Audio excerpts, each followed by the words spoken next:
If you enjoy farm podcasts, then tune into Carrot Cash Flow for all things farm business. Join us as we explore the latest trends, tips, and stories from market farmers running businesses just like yours.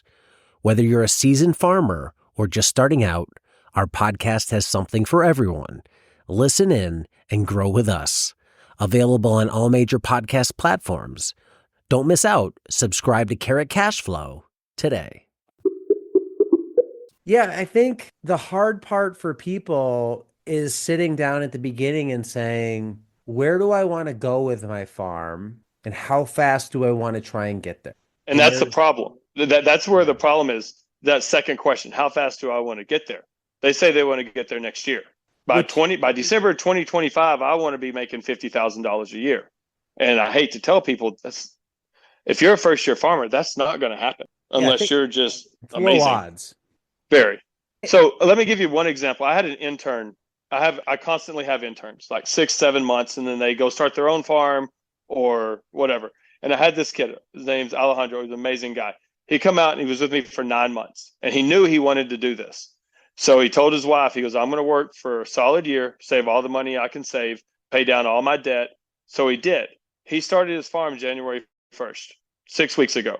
He found some land, leased it from a guy, and he paid off all of his debt. He had $10,000 cash in the bank.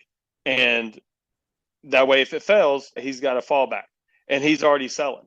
Like, he started planting January 1st, and he's already selling produce and making revenue 6 weeks later. And that, excuse me, that's honestly the way people should look at it. I don't know how familiar you are with Joel Salatin, but he did the same thing with him and his wife when they first started. They saved for 3 years and said, okay, we're going to give this a go. They had money in the bank in case it failed. And after 2 years, he said he could excel, and they were perfectly fine. So you have to plan. If you want this lifestyle or any lifestyle at that, you have to plan ahead for it. Just because you're willing to work hard for it doesn't mean it's going to happen. You've got to plan for the bad stuff. You will have bad stuff happen as a farmer. I'm with you 100%. I don't disagree at all. I just think people have a hard time seeing this. Like, I think it's good advice. It's the advice I would give somebody, but it's not advice people want to hear. It's like, you want to get fit and lose weight. You control your eating, you work out, and you try and lose 1.5 pounds to 2 pounds a month. And they're like, huh. They start doing the math and they're like, oh, that's going to take me, 5 years to get to where I want to be. And it could, but that's the sustainable approach. You try and crash diet your way to it, but you're failing in a week and we've done nothing. So I think these are just good, solid base principles of where do I want to go? How fast do I want to get there? Because I think the faster you want to go, the lower the potential odds. Not that you're guaranteed success at your model, but I think it definitely lowers the risk and it lowers the initial stress and workload. And those are things I think potentially kill a lot of new business owners.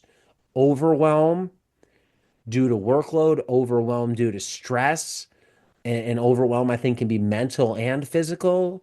So if you can just dial back the pressure some in, and I'm not saying don't put the work in, make progress, see results, build, learn, but just do it at a much slower rate than you think you need to. And like you said, that maybe you think society expects you to go at a certain pace. That's the bad thing with all this tech stuff. You're in Texas with Elon down there and everybody idolizes entrepreneurship and all that.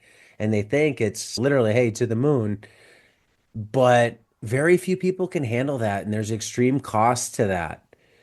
There's nothing wrong with building a lifetime business that takes 10 years to get up to speed, especially if you never take on debt along the way. You have a good family atmosphere along the way. You're happy along the way. You enjoy it along the way. I don't see what the big deal is in that, but you have to believe in your soul it's the right way for you. And if you don't, none of this will resonate at all. No, that's very well put. I enjoy. There hasn't been one day I've gone to my farm when I'm like, God, I don't want to go. My farm's 6 minutes from my house. It's halfway between my school and my house. I go to my farm at 4 in the morning. I leave at 6:30, and there are so many days when I'm like, I think I'm just going to call and tell them I got a flat tire and just stay at the farm a few more hours and work because I enjoy it so much. There's just nothing more. I tell people if I won the lottery, I'd still go to my farm tomorrow. Now I would call you and I'd have a paper pot transplanter and I'd have all this really cool stuff, but I'd still go to my farm and farm. I absolutely love it. And it's so rewarding when people buy your stuff. I have people tell me all the time, Mike, my lettuce has been in the fridge 2 weeks and it's still fresh. Why can't the grocery store do that? And then I tell them it's set on a truck for 4 days and set in the back of Walmart for 2 days and blah, blah, blah. But people just appreciate good food now, I think, more than they ever have. And they're willing to buy it. They're willing to pay a little bit extra for your food as opposed to buying it at the grocery store. And one little tip I'll give away is give it away for free when you start. Just give it away because I promise you, there's no doubt in my mind. You give it away, just it's like giving drugs to a new drug addict.